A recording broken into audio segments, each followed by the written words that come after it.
Sebelumnya saya minta maaf yang sebesar-besarnya bila ada sesepuh yang duduk di bawah ini sayangi lebih muda di atas. Saya mohon maaf yang sebesar-besarnya. Assalamualaikum warahmatullahi wabarakatuh.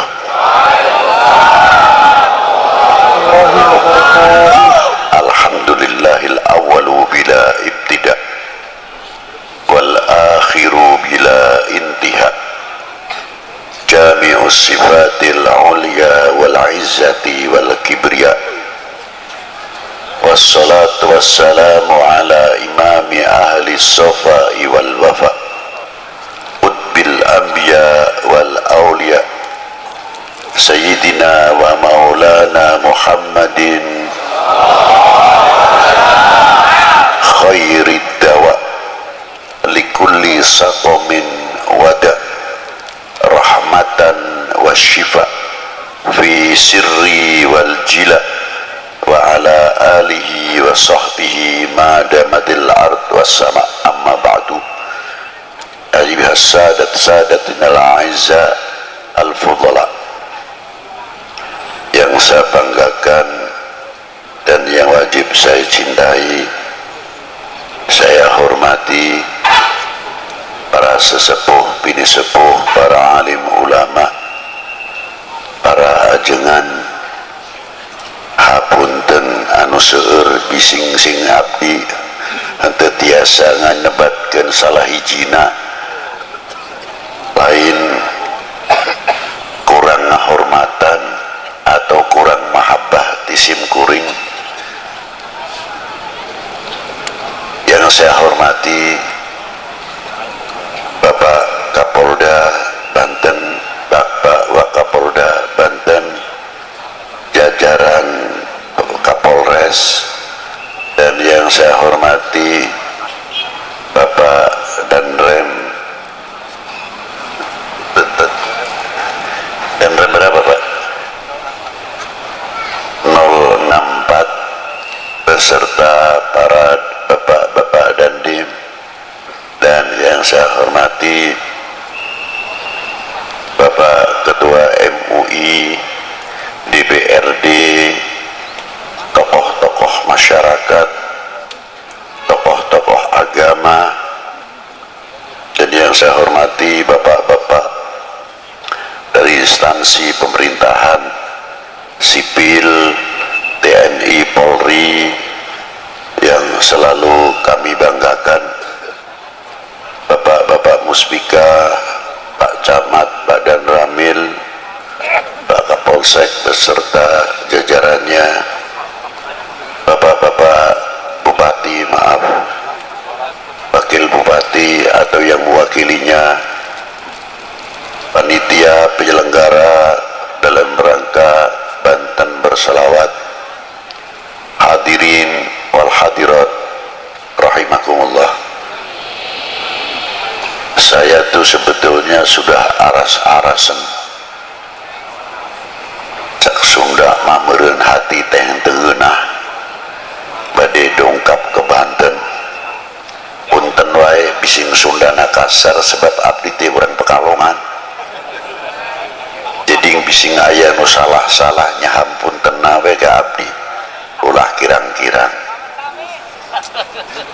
Para bapak, para ibu, karena apa? Tidak apa-apa, karena saya fisiknya itu kurang baik, tapi mendadak saya takut kalau dimarahi oleh Maulana Hasanuddin Banten, takut kalau dimarahi Maulana Yusuf, lebih-lebih ayahnya Maulana Hasanuddin Banten, Qutbil Aqtab Sayyidi Syekh Maulana Syarif Hidayatullah. Maka saya memohon dengan Allah, tawasul kepada beliau. Alhamdulillah, saya habis sholat Jum'ah jam 2 maghrib, lebih sedikit jam 6:15 sudah masuk ke Cilegon. Itu diantara karomah para sesepuh di Banten ini. Ma'asyiral muslimin apa sih sebenarnya sholawat itu? Kalau orang baca sholawat sudah banyak yang mengerti, mungkin sholawat nariyahan, mungkin sholawat munjiat, dan sholawat-sholawat yang lain. Sholawat dengan ayatnya yang sangat terkenal, sangat populer, innallaha wa malaikatahu yusalluna 'alan nabi ya ayyuhalladzina amanu sallu alaihi wa sallimu taslima. Ditafsirkan oleh Ibnu Hajar Qadil Iyad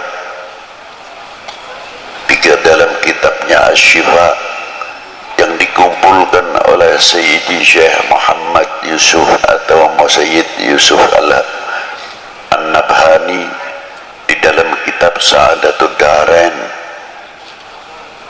Diterangkan oleh Ibnu Hajar Al-Haytami Al-Asqalani dan Syekhul Islam Imamun As-Subki dan Abu Bakar Jalaluddin As-Suyuti, tokoh-tokoh yang sangat ma'ruf, menafsirkan innallaha wa malaikatahu yusalluna 'alan nabi.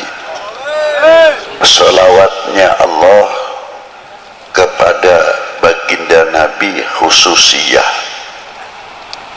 berbeda salawatnya Allah Ta'ala yang diberikan kepada nabi-nabi terdahulu sebelum Nabi kita Sayyidina Maulana Muhammad sallallahu alaihi wasallam. Kalau sholawat yang diberikan kepada para anbiya rahmatan mutlak, tapi yang diberikan kepada baginda Nabi maknanya salatullahu alaihi sallallahu alaihi wasallama salatan rahmatan makrunatan bita'zim. Berbeda sekali. Salawatnya Allah Ta'ala yang diberikan kepada baginda Nabi mengagungkan, satu kehormatan yang luar biasa diberikan kepada baginda Nabi sallallahu alaihi wasallam. Lautan rahmat yang tiada bertepian, rahmat yang sangat luar biasa, tapi tidak mungkin orang itu akan menggapai rahmat Allah Ta'ala yang diberikan kepada baginda Nabi tanpa ada pancingnya, syaratnya. Syaratnya apa? Dengan sholawat lagi. Jadi kalau kita membaca sholawat kepada baginda Nabi, yang untung itu bukan baginda Nabi, yang untung sebetulnya kita. Itu diantaranya. Jadi jangan bangga, jangan salah faham seolah-olah kita bisa mendoakan baginda Nabi. Tidak, dengan salawat itu justru mendapatkan doa baginda Nabi sallallahu alaihi wasallam. Buktinya apa? Di makam baginda Nabi sallallahu alaihi wasallam itu ada satu malaikat ila yaumil qiyamah yang menunggu makamnya Rasulullah, setiap hari menerima sholawatnya umatnya, disampaikan kepada Rasulullah. Yang hebat itu tidak pribadinya saja, malaikat cara menyampaikan kepada baginda Nabi disebutkan orang tuanya, ini sholawatnya fulan bin fulan ya Rasulullah kepadamu. Jadi kalau kita ini mengangkat sholawat, walaupun yang bersolawat itu anak sendirian atau orang tua, aliasnya mengangkat kedua orang tuanya di hadapan baginda Nabi sallallahu alaihi wasallam dan mendapatkan rahmat. Yang mendapatkan rahmat bukan si pembaca salawat saja, tapi kedua orang tuanya, karena disebut oleh malaikat tadi salawatnya fulan bin fulan ya Rasulullah. Kelihatannya sepele. Ma'asyiral muslimin rahimakumullah, takdimnya Allah subhanahu wa ta'ala makrunatan bita'dim, ada satu kandungan nilai-nilai akhlak yang luar biasa. Di antaranya apa? Allah ta'ala memberikan satu contoh nilai akhlak, nilai adab. Karena tadi makrunatan bita'dim, apa di antaranya? La taj'al du'a ar-rasul bainakum kadu'ai ba'dukum ba'da. Jangan engkau memanggil kepada kekasihku ini sebagaimana engkau memanggil sesamamu. Allah Ta'ala tidak pernah memanggil dengan kalimat nida ya Muhammad atau ya Ahmad. Tidak ada itu. Coba dari mulai bismillahirrahmanirrahim, alif lam mim sampai kepada qul a'udzu birabbin nas, tidak ada kalimat nida ya Muhammad atau ya Ahmad. Ada khobar wa ma Muhammadun illa rasul, begitupun pangkatnya Rasulullah di bawah illa rasul. Ada akhir suratul Fatah Muhammadur Rasulullah walladzina ma'ahu asyidda'u 'alal kufar ruhama bainahum tarahum ruk'an sujadan yabtaghuna fadlan minallahi wa ridwana. Disebut juga Muhammadur Rasulullah, pangkatnya di bawah. Ini khobar, bukan nida ya Muhammad, tidak. Tapi panggilan Allah Ta'ala yang langsung kepada baginda Nabi Shallallahu Alaihi Wasallam yang dipanggil apa? Yasin, Toha, ya ayuhan Nabi, ya ayuhan Rasul, ya Mudaththir, ya Muzammil, dan lain sebagainya, kebesaran-kebesaran asma'un Nabi Shallallahu Alaihi Wasallam.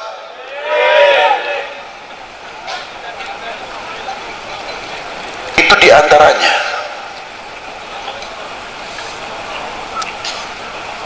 Maka kita dididik oleh Allah Ta'ala, jangankan kepada baginda Nabi Shallallahu Alaihi Wasallam, yang kepada kita sendiri, bagaimana cara menghormati antara sesama kita.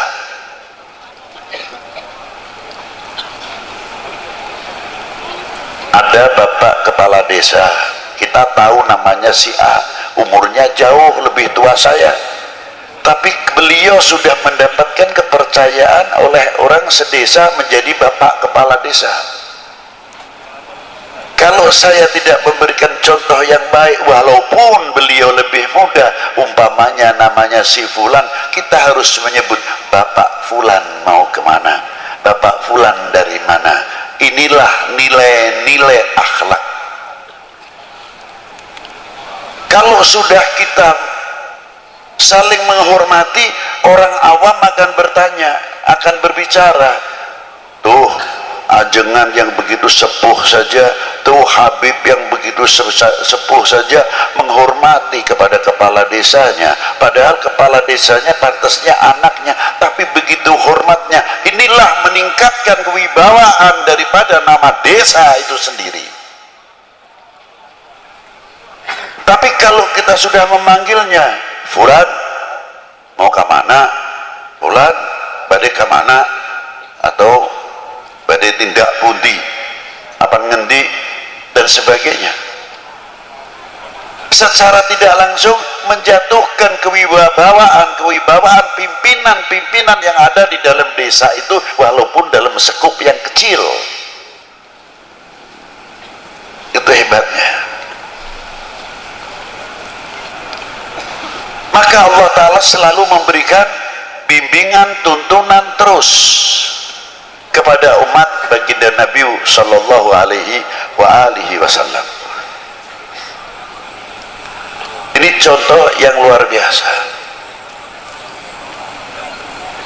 Yang kedua, makna sholawat terhadap wa ala ali Sayyidina Muhammad.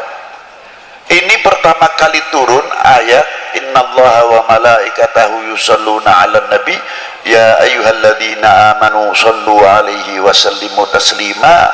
Sahabat Ka'bil Akhbar bertanya kepada baginda Nabi, kaifa nusalli 'alaika ya Rasulullah. Hebatnya sang penanya, tidak menggunakan memunculkan ego atau akuisme, menggunakan kalimah nahnu. Kaifa nusalli, bukan kaifa usalli alaika ya Rasulullah, tidak. Kalau begitu para sahabat alim juga. Satu kalimah jamak menunjukkan akhlak wal adab. Kalau bahasa Jawa, panjenengan dalam. Halusnya kalau dalam bahasa Arab selain antum, samahatikum, saadatikum, itu kromo inggil, bahasa yang tinggi. Ila hadratis samahat fulan syekhona wa ustadina sayyidi syekh fulan bin fulan. Itu diantaranya. Nah, kita dipanggil seumpamanya ketemu dengan teman-teman, antum dari mana?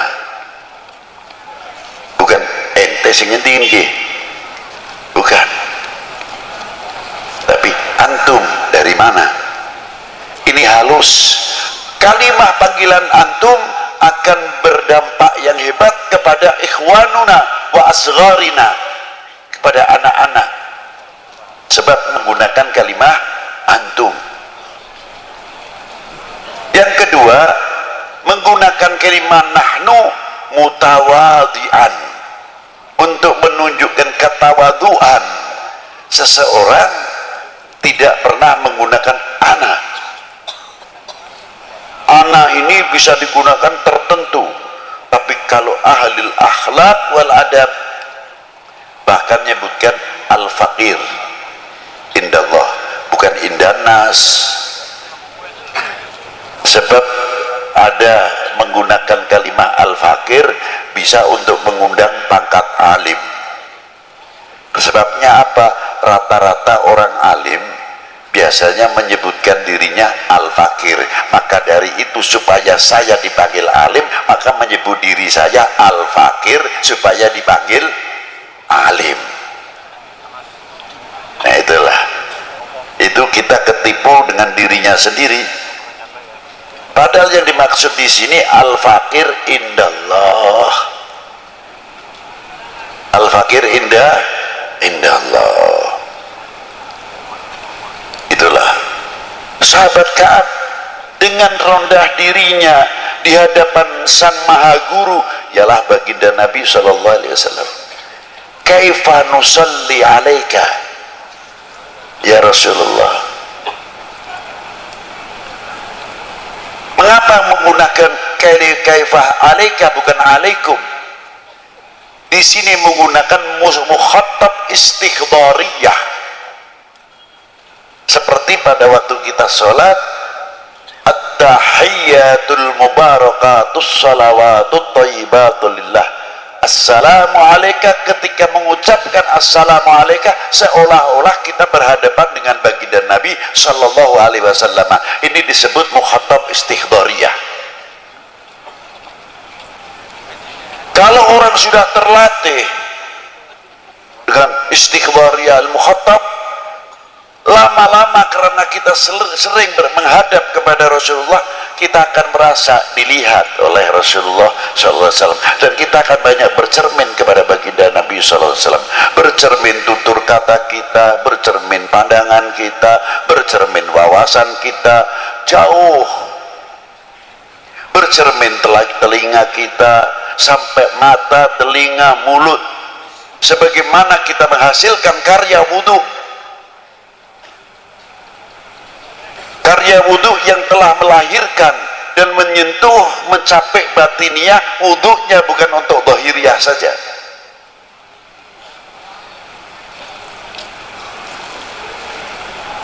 Muka kita ini belajar di wudhui setiap hari. Kalau kita hitung membasuh muka saja 3 kali, kali 5. Kalau setiap sholat wudhu sudah 15 kali. Kali 30 berapa? Berarti sudah 450 cuci muka dengan air wudhu. Sudahkah menyentuh batiniah kita atau belum? Kalau wudhu kita menyentuh batiniah kita, akan menghilangkan akuisme. Kun mutawadhi'an, rendah diri. Semakin bercahaya mukanya, min athari nuril wudhu, sebab setiap orang membasuh mukanya keluarlah dosanya, kata Nabi sallallahu alaihi wasallam, min fadailil wudhu. Apalagi setiap habis wudhu sholat syukral wudhu. Dan banyak orang ingin rezekinya banyak, jangan tinggal wudhu, mudawamatil wudhu. Insya Allah itu urusan rezeki luar biasa. Mangkana mudawamatil wudhu. Nah, itu diantaranya. Apa yang diwudhui diantara kita? Ya mata kita, mulut kita. Berarti selalu setiap hari kita sucikan mata kita, mulut kita. Kalau sudah menyentuh batiniah kita, pasti mata kita akan mempunyai pandangan dan wawasan yang jauh dalam segi ilmu dan lain-lainnya. Segi ilmu, segi agama, sampai kepada wawasan kebangsaan, wawasan kita itu jauh. Satu contoh. Dan yang kedua, akan menutup aib. Siapa? Min ikhwanunal mu'minin wal mu'minat wal muslimin wal muslimat, akan menutupi cacatnya, kekurangannya saudara kita mukminin wal muslimat dan saudara kita sebangsa setanah air. Karena di Indonesia itu ada dua persaudaraan. Yang satu, saudara kami seagama, sebangsa, setanah air. Yang kedua, saudara kami sebangsa, setanah air. Itu persaudaraan. Itu yang harus kita jaga, keutuhannya dan sebagainya. Ini dua. Mestinya kita pandai-pandai menutupi. Bukan berarti kita mendiamkan kejelekan atau keburukan, kesalahan, tidak. Kita nasihati sendiri. Jangan sampai orang lain, bangsa lain bertepuk untuk kita, karena kita membuka kekurangan-kekurangan apa yang ada dalam umat ini atau dalam bangsa ini. Di mata ini tugasnya. Yang kedua, telinga mempunyai filter, bisa memisahkan mana yang akan menjadikan pecah belahnya umat ini dan pecah belahnya bangsa, pecah belahnya keluarga, pecah belahnya tetangga, pecah belahnya kampung. Kalau ada berita-berita yang akan mengakibatkan kita berseberangan, saudara terkadang sekandung atau saling atau sesama tetangga, tapi telinga ini sudah mempunyai filter yang selalu bercermin kepada baginda Nabi SAW, dengan air wudhu tersebut akan bisa menepis hal-hal yang berakibat perpecahan antar sesama kita. Itu telinga tugasnya kalau diwudhui.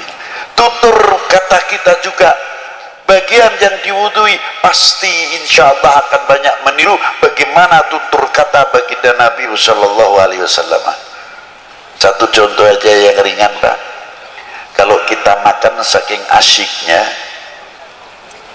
biasanya satu butir nasi itu ada yang ketinggalan di sini, atau di jampangnya, atau di mana nih kumisnya. Sudah cuci tangan, terkadang kadang kita tidak sadar, kita melihat, ya Allah, itu orang tua lagi, itu nasinya ada satu butir yang di sini. Kalau kita langsung menegur, tersinggung, Pak, itu ada nasinya gimana? Malu paling tidak. Segi nilai akhlak kurang baik, walaupun toh itu benar. Tapi orang yang pakai diplomasi, Pak, Bapak tadi punya peliharaan kambing, adalah salah satu yang belum dimasukkan, Pak. Ini orangnya cerdas. Iya belum, baru sambil begini sambil masukkan satu butir nasi itu tadi. Alhamdulillah sekarang sudah aman, saya masukkan. Akhlak luar biasa. Di antaranya lagi orang menutupi aib saudara kita. Ada seorang perempuan tinggi besar, masuk ke rumahnya Khatimul Asam, entah itu waing, entah itu keberatan badannya, naik ke kayak tingkatan rumah, dari beratnya bawah ikut bicara, prop gitu, kentut istilahnya. Ini perempuan malunya luar biasa, tersipu-sipu, pucat dari rasa malunya. Khatimul Asam kebetulan di situ sambil baca kitab asyik. Akhirnya, Assalamualaikum. Khatimul Asam tidak menjawab, pura-pura nggak dengar. Maka disebut Asam itu tuli. Karena apa? Karena itu menutupi aib perempuan itu tadi. Sampai Assalamualaikum enggak. Setelah kitabnya diberikan keras, Assalamualaikum, baru Waalaikumsalam gitu. Perempuan itu terus sadar, Alhamdulillah saya keras bersuara, beliau baru dengar. Berarti saya tadi kentut itu beliau tidak dengar saya. Alhamdulillah, lega hatinya. Jam itu Allah Ta'ala membuka pintu rahmatnya. Khatimul Asam diangkat oleh Allah Ta'ala menjadi walinya, sebab menutupi aib saudara mukmin kita. Itu asal usul terkenal Khatimul Asam. Ma'asyiral muslimin rahimakumullah. Dan selanjutnya sampai tangan yang diwudui, kaki yang diwudui. Kalau umat Islam benar-benar tangan yang sudah suci ini, ya maaf saja, tangan yang sudah bersih, menjalankan sholat 5 waktunya baik, tutur katanya baik, mukanya tabassam baik, dan lain sebagainya. Mungkin tangan yang bersih ini tidak mau kalau diajak korupsi. Sebabnya apa? Setiap hari sudah dibersihkan. Tapi karena kurang mendalami babu wudhu sama babu sholat, ya terkadang terpaksa menjadi oknum karena tidak tahu cara athar min atharil wudhu itu tadi. Nah, sahabat Ka'ab tersebut kita kembalikan kepada beliau dengan kalimah nahnu. Rasulullah menjawabnya apa? Qulu Allahumma salli ala Muhammad wa ali Muhammad. Jawabnya, pertanyaannya nusolli alaika, yang menjawab qulu. Karena ada apa? Apakah itu Rasulullah karena berdasarkan pertanyaannya Ka'bil Ahbar? Tidak. Berdasarkannya ayat juga, kalimahnya jamak. Ya ayyuhalladzina amanu sallu, maka Rasulullah di sini menjawabnya qulu. Sahabat Ka'ab pun tahu karena perintahnya Allah, ya ayyuhalladzina amanu sallu alaihi wasallimu taslima, maka kaifa nusalli alaika. Itu hebatnya antar sahabat dengan baginda Nabi sallallahu alaihi wasallam. Komunikasi yang sangat indah. Ananiyahnya, akui semuanya sahabat Ka'ab tidak ada. Rasulullah pun memberikan contoh pada waktu kaifa nusalli alaika ya Rasulullah. Rasulullah berdiam, tidak langsung menjawab, diam dulu. Setelah berapa saat Rasulullah membacakan salawatnya, Allahumma sholli ala Muhammad wa ala ali Muhammad kama shallaita ala Ibrahim wa ala ali Ibrahim. Tidak menggunakan Sayyidina. Sahabat Ka'ab sebagai murid sedang dituntun, dibimbing oleh sang guru apa adanya. Rasulullah memberikan satu contoh, Allahumma sholli ala Muhammad, murid pun mengikuti Allahumma sholli ala. Tapi ketika keluar, sahabat Ka'ab tetap menggunakan kalafdu siyadah bidalil ana sayyidi waladi Adam. Loh, makanya sahabat menambah berani kalimah lafdu siyadah sayyidina Muhammad wa ala ali sayyidina Muhammad. Lafdul kalimah ali maknanya fi maqamati doa, bukan khusus untuk keluarga Nabi saja, tapi kalimah wa ala ali adalah untuk ummah Sayyidina Muhammad sallallahu alaihi wasallam inda maqamati doa. Jadi kalau kita membacakan sholawat, kita terkait dengan al-mu'min akhul mu'min, khususnya al-muslim akhul muslim. Allahumma sholli ala Sayyidina Muhammad, Allahumma sholli ala Sayyidina Muhammad. Mungkin yang di Pekalongan, yang di Jawa Timur jauh mendapatkan semuanya ini. Sana yang sedang membacakan sholawat, kita pun mendapatkan, bukan di sini saja, bahkan fil alam mendapatkan, masuk fi maqamati doa, Allahumma sholli ala Sayyidina Muhammad wa ala ali Sayyidina Muhammad. Jadi sholawat itu tali silaturahmi kepada Nabi, tali silaturahmi kepada keluarga Nabi, tali silaturahmi ma bainal akhwainil ummah wal ummah, al mu'min wal mu'minah wal muslim wal muslimah. Di sini masih terkait dalam as-shalah. Makanya saya kagum sekali kok ada Banten bersolawat. Saya tidak heran, itu luar biasa. Karena apa saya tidak heran? Banten cukup mempunyai sejarah yang kaya. Saya tidak kepura-kepuraan. Saya ngangkat, tidak. Kakek saya asli dari Banten, Kiai Hasan Qudsi, itu asli Banten, bin Muhyiddin, bin Kiai Muhyiddin, itu kakek saya. Yang meninggal di Indramayu, saya punya Hababah Sayyidah Marinah, Ratu Marinah. Jadi saya kesini itu istilahnya sedikit pulang kandang, di mana napak tilas saya punya datuk-datuk, termasuk anak saya Zainal Abidin. Ma'asyiral muslimin rahimakumullah, mulai Maulana Syarif Hidayatullah dan beberapa saudara-saudara pada waktu itu minal ulama wal arifin yang ada di mana Wali Sembilan ini. Saya kalau ditanya, Habib, keistimewaannya ziarah Wali Sembilan apa? Saya cuma oleh-olehnya satu, Pak, malu. Loh, kenapa malu? Iya, malu, benar-benar malu. Di antaranya, apa tidak mengambil barokah? Karomah terlalu tinggi. Kalau soal itu saya cukup saja dapat ilmu, malu itu sudah luar biasa. Apa diantaranya kok malu? Saya di Sunan Ampel, para bapak, para ibu, makamnya di tengah desa, masuk gang-gang di situ, Ampel Dento, Ampel Suci, Ampel Gading dan lain-lainnya, rata-rata toko-toko yang mahal-mahal di dalam kampung, bukan di pinggir jalan.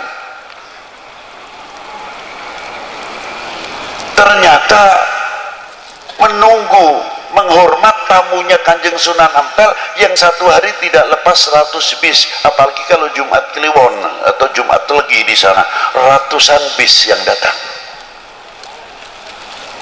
Jadi saya pikir, ya Allah, Sunan Ampel masih di dalam kubur, masih bisa membuat ekonomi kerakyatan, masih bisa memakmurkan lingkungan.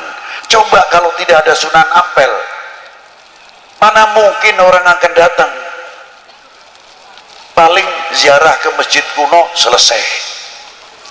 Setiap hari non-stop. Dan setiap orang yang ziarah ke sana bisa mempersatukan umat. Baca Yasin sendiri, baca Waqiah sendiri, yang satu baca tahlil, yang satu baca salawat, tidak ada yang intervensi. Kamu jangan selawatan terus, jangan keras-keras bacanya, saya masih baca Yasin. Yang saya Yasin ongko-ongko saja, baca santai, tidak menyalahkan. Coba ditarik kembali ke Maulana Syarif Hidayatullah, separuh muslim, separuh non muslim. Hebat. Dengan akidah, etikot macam-macam. Sebelah itu kalau ziarah ke Gunung Jati, ada yang begini, ada yang datang terus, ada lagi yang datang saudara muslim juga pakai kudungnya dilepas, langsung saja pintunya dibeginikan aja, ambil barokah, macam-macam. Kata saya, kita datang ke lautan ini, hati kita harus husnudon, tidak boleh suudon. Syarif Hidayatullah itu lautan besar. Begedor pisang artinya pohon pisang yang sudah tidak kepake, kalau dibuang ke sungai larinya juga ke laut. Kotoran apa saja yang masuk sungai larinya semuanya ke laut, diterima semua oleh laut. Tapi tidak pernah laut terkotori luar biasa dengan limbah-limbah yang ada dalam sungai-sungai, lebih-lebih kalau musim hujan, banjir atau caah. Per detik itu berapa juta kubik masuk ke laut, tidak bisa dihitung. Ini detikan para bapak, para ibu. Dengan membawa limbahnya, semua limbah yang masuk ke lautan minggir semua, ditepis oleh gelombang-gelombangnya, tidak mampu mengotori. Yang kedua, hebatnya lagi apa? Yang per detik sekian juta atau miliar kubik masuk ke lautan, dan berapa anak sungai yang besar, dan sungai yang besar, anak sungai yang ada di Jawa ini semua rata-rata sebagian besar masuknya ke Pantura, Laut Utara. Saya belum pernah mendengar air laut menjadi tawar karena musim banjir kalah air asinnya. Tidak. Sudah pernah dengar itu? Belum. Berarti kalau kita pikir akal yang sehat, laut mempunyai harga diri, laut mempunyai jati diri, laut mempunyai kehormatan diri. Bagaimana kalau Indonesia ini, bangsa Indonesia meniru laut, tidak kalah dengan laut, mempunyai jati diri, kehormatan diri, bangsa, kehormatan diri, jati diri bangsa, luar biasa. Allahu Akbar. Sallu ala Nabi. Jangan kalah dengan lautan, malu-maluin. Yang hebat lagi ikannya yang ada dalam laut. Meser ikan asin. Pantasnya yang hidup di daerah asin mestinya tidak usah dikasih garam lagi, sudah dijemur asin langsung, karena hidupnya di daerah asin, wilayah yang asin, tidak digaremin. Yang mau dimasak tetap digaremin, kalau tidak digaremin tetap tawar. Jadi saya pikir ikan pun di dalam laut bisa bermain dengan air asin, tapi tidak mempunyai intervensi terhadap asin. Asin pun tidak mempunyai intervensi terhadap ikan. Hidup berdampingan, damai, aman, tentram. Pantas karena rahmatnya Allah Ta'ala turun. Allahu Akbar. Sallu ala Nabi. Itulah luar biasanya, saya kagum sekali. Tapi biasanya kalau kita lihat laut itu asiknya ikannya besar-besar, lihat kapalnya tidak sampai terobos. Nah, ini kita belajar, berusaha memahami apa yang ada di dalam laut. Ya itu tadi. Aulia itu begitu. Jangan yang lihat datang ke Maulana Syarif Hidayatullah Sudah ini lautannya Allah Ta'ala, sudah. Kamu kita mau lihat lautannya atau lihat bangkainya atau lihat begedornya atau lihat sampahnya? Lihat Maulana Syarif Hidayatullahnya, selesai. Harusnya begitu. Satu rombongan terkadang datang satu bis dengan bis Jawa Timur, Jawa Barat, terkadang dari luar Jawa dengan gaya tahlilnya yang macam-macam. La ilaha illallah, la ilaha illallah, la ilaha illallah, la ilaha illallah. Yang satu lain lagi kelompok ini, satu bus entah dari mana.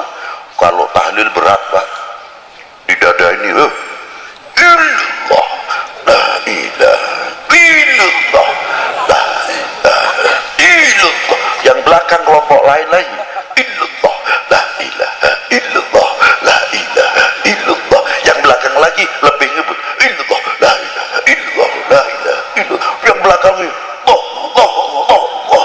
Yang lain lagi sallallahu ala Muhammad, sallallahu ala Muhammad. Yang satu lagi ya Latif, ya Latif. Tidak ada yang nasihat, tidak ada yang tukaran. Berarti orang mati masih bisa mempersatukan umat, orang mati masih bisa mempersatukan bangsa, orang mati masih bisa memberikan tuntunan, bukan tontonan.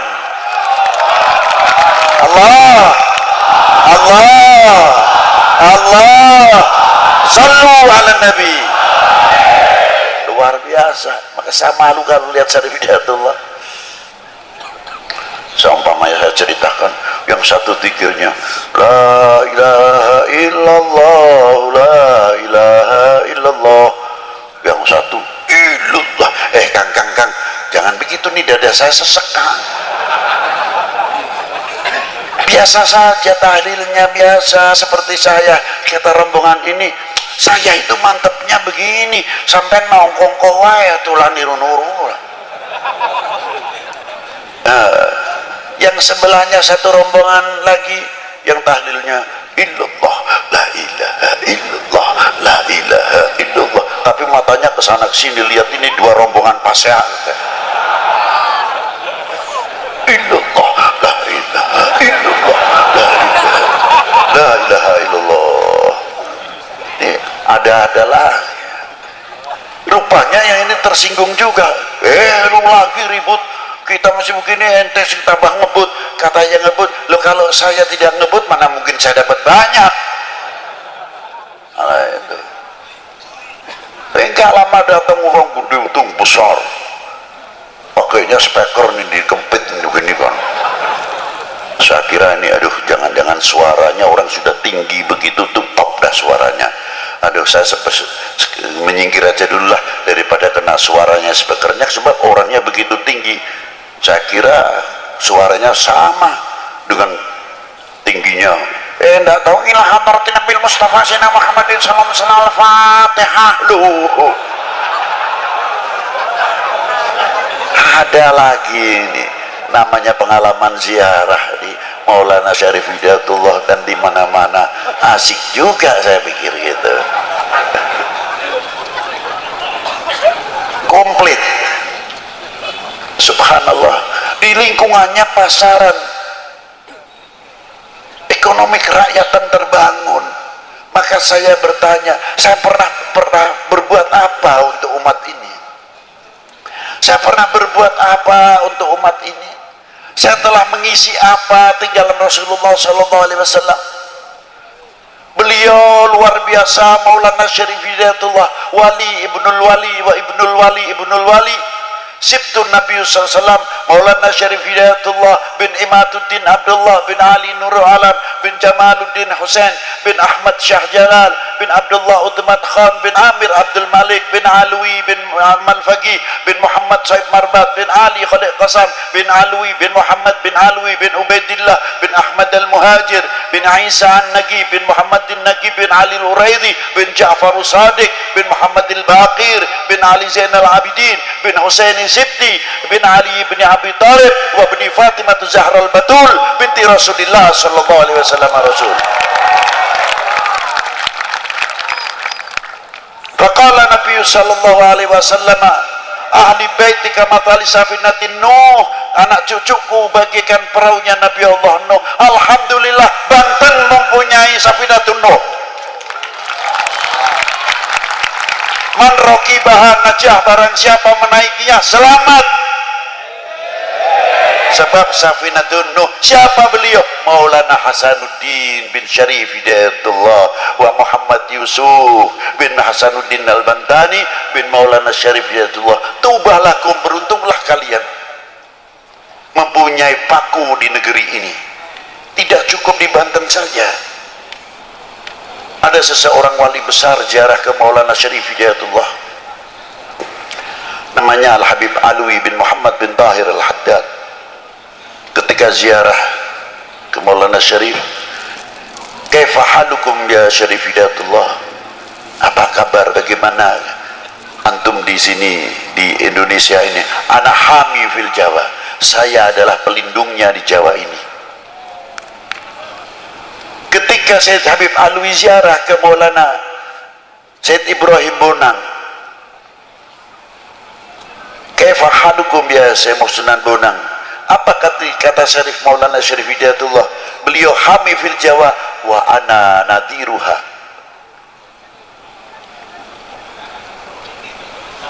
Direksinya artinya. Ketika ziarah ke Maulana Hashim Sunan Derajat, apa kata kakakku, adikku Maulana Ibrahim dan Syarif Hidayatullah? Beliau nadiruha wa hamiha, dijawab oleh Maulana Hashim Sunan Derajat, ana harisuha. Indonesia insyaallah selagi ada 3 orang ini insyaallah payung rahmatnya Allah Ta'ala luar biasa. Beruntunglah kami semua khususnya, dan beruntunglah kalian yang fil Banten ini.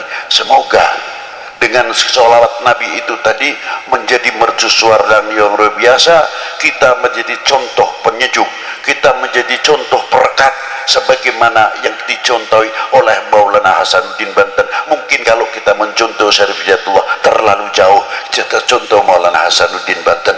Begitu hebatnya. Dulu kalau kecil saya ziarah ke beliau masih kurang ramai, sepi. Sekarang sudah orang ziarah luar biasa, ramainya luar biasa. Ya Allah, kapan aku ini mendapat qatrah sedikit sajalah dari Maulana Hasanuddin, bisa memberikan satu contoh yang luar biasa. Bagaimana hidup beliau pada waktu perjuangan mempertahankan Malaka dari pertahanan Portugis. Bagaimana anaknya Sultan Abdul Fattah Adipati Yunus mengirimkan pasukannya untuk mempertahankan Indonesia daripada serangan Portugis yang sudah menduduki Malaka dan lain sebagainya. Beliau itulah dermawan, murah senyum, basyasyah seperti kakeknya baginda Nabi Shallallahu Alaihi Wasallam. Sampai mati pun masih bisa memikirkan ummah, masih bisa memberi makan yang hidup. Luar biasa. Kita ketinggalan dengan para wali-wali 9 khususnya. Beliau mempunyai manajemen hidup rapi, mempunyai visi misi rapi, mempunyai konsep yang luar biasa. Bukan terus kita dakwatul Islam dengan cara-cara yang kurang terpuji. Beliau berdakwah dengan akhlakul karimah yang luar biasa. Yang ahli pertanian dengan pertaniannya, yang ahli ketabiban dengan ketabibannya, yang ahli penyakit dengan ahli penyakitnya, yang ahli pembangunan dengan pembangunannya, yang ahli ekonomi dengan ahli ekonominya, sehingga pada waktu itu makmur apa yang dipimpin oleh para beliau-beliau. Itu hebatnya wali 9. Kita kalah, itu diantaranya. Maju luar biasa, tapi terkadang kita ketinggalan. Kita masih berbicara khilafiyah, talqin, tahlil, maulud, manakib, tidak terinabubuk. Sampai kapan? Tertinggal dan tertinggal. Kita malu rasanya. Rasulullah ketika hijrah, pedangnya bisa diganti dengan pedang apa? Melahirkan ilmuwan intelektual. membangun sarana pendidikan, sarana ibadah, membangun dunia ekonomi yang luar biasa, membangkitkan dunia pertanian yang luar biasa. Mungkin kalau kita terjemahkan dengan bahasa sekarang, Allahu Akbar, bangun ekonomi, Allahu Akbar, bangun marketing, Allahu Akbar, bangun perguruan tinggi khusus ilmu Al-Quran, ilmu pengetahuan yang ada di dalam Al-Quran. Allahu Akbar, bangun supermarket, Allahu Akbar, bangun mall, bukan Allahu Akbar, bangun khilafiyah. Dari sini ke sana, dari sana ke sini, talqin, tahlil, maulud, manaqib, terus begitu dan begitu, tidak ada habisnya. Yang satu membid'ahkan, yang satu menjawab, yang dan lain sebagainya. Sedangkan bangsa lain membuat senjata yang hebat, membuat nuklir yang hebat, pesawat tempur yang hebat, pesawat-pesawat ataupun kapal-kapalnya yang luar biasa, canggih-canggih luar biasa. Kita tertinggal. Betul? Betul nggak? Tinggal. Belum pesawatnya untuk jamaah haji yang bikin siapa? Ketinggalan lagi. Ilmu IT, antropolognya, astronominya, elektronya, ketinggalan semuanya. Obat-obatan sampai alat-alat kedokteran, siapa yang bikin? Kita ketinggalan juga. Yang bahas khilafiyah terus sampai kefanatikan kita hampir pudar. Maaf, jangan tersinggung, maaf Bu, jangan marah ya, saya ngomong seadanya aja. Seandainya kita itu fanatik dengan apa yang hasil bumi pertiwi ini, kita bisa mengejar ekonomi kita yang tertinggal. Karena apa? Hasil karya bumi pertiwi kita terangkat namanya. Ayo bareng-bareng dirubah supaya kita dapat nama. Kira-kiranya mau nggak? Dapat nama lo ini. Pasaran kita supaya baik. Dirubah jambunya jambu Indonesia, jambunya jambu Banten, jambu Pandeglang, jambu Serang. Keluarkan kualitas yang luar biasa. Nanamnya di Indonesia, apa di Indonesia, yang dapat nama orang lain jambu Bangkok. Sampai ayamnya bertelur di sini, apa di sini, ayamnya ayam nasib. Kira-kiranya malu nggak? Kira-kiranya tertinggal kita. Duren Bangkok, duren motong. Ayo sedikit-sedikit supaya kita mempunyai kefanatikan terhadap bangsa ini. Jambu Indonesia, duren Indonesia, lele Indonesia. Lagi-lagi Bangkok, boro-boro gulanya masih tetap gula Jawa. Ini kalau sudah Jawa, gula Bangkok mati kutu deh. Ayo bangkitkan kembali supaya ekonomi kita bangkitkan, merasa memiliki handar beni kepada tanah air ini. Insya Allah ekonomi kita akan maju. Sebagaimana Maulana Hasanuddin saja dikubur masih bisa memberikan kesejahteraan kepada yang hidup, khususnya kepada lingkungannya. Inilah hikmah daripada as-shalah ala Nabi sallallahu alaihi wasallam. Ayo bangkitkan kembali intelektual kita, bangun madrasah kita dan lain-lainnya.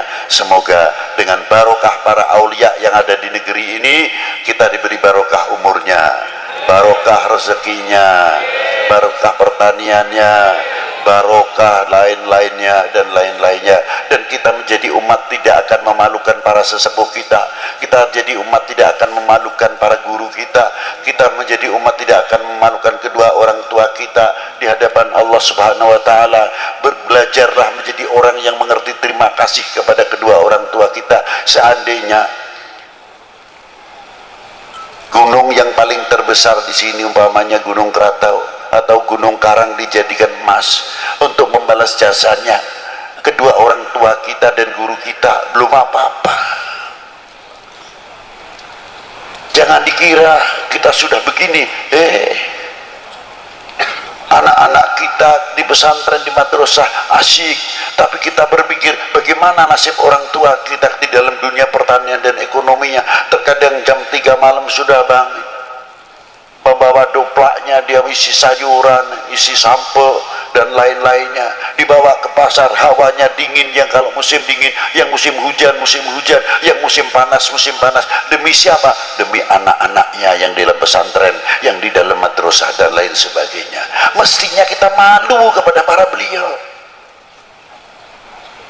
Bagaimana tokoh-tokoh ulama kita terdahulu di dalam menasyru syariah wal Islam, fasilitas masih begitu hebatnya, sulit sekali. Kalau Habib Lutfi lain, dari Pekalongan ke sini pikirannya sudah dapat, terbayang ini amplopnya tebal pak tipis, lain bayangannya. Kalau beliau berdakwah mengeluarkan amplop, berbeda sama saya berdakwah mengharapkan jauh dah itu. Ini untuk saya pribadi, bukan saya mengkritik kepada orang lain. Jauh.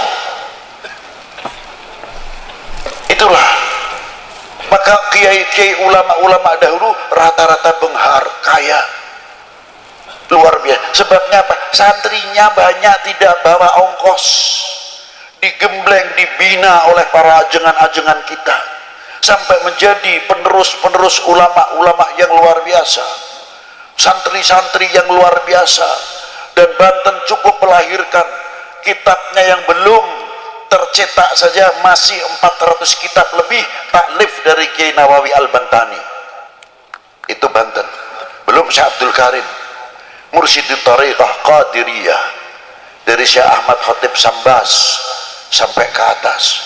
Orang yang lalai hatinya, yang kotor, dihias oleh Syekh Abdul Karim.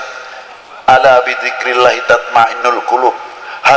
Thariqah itu untuklah pembersih hati.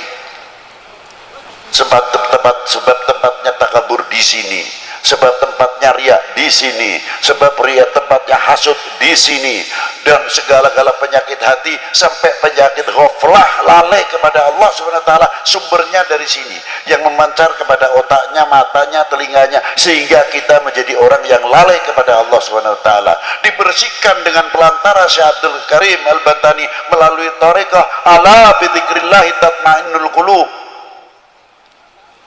Dibersihkan itu thariqah, itu gunanya diantaranya membersihkan hati,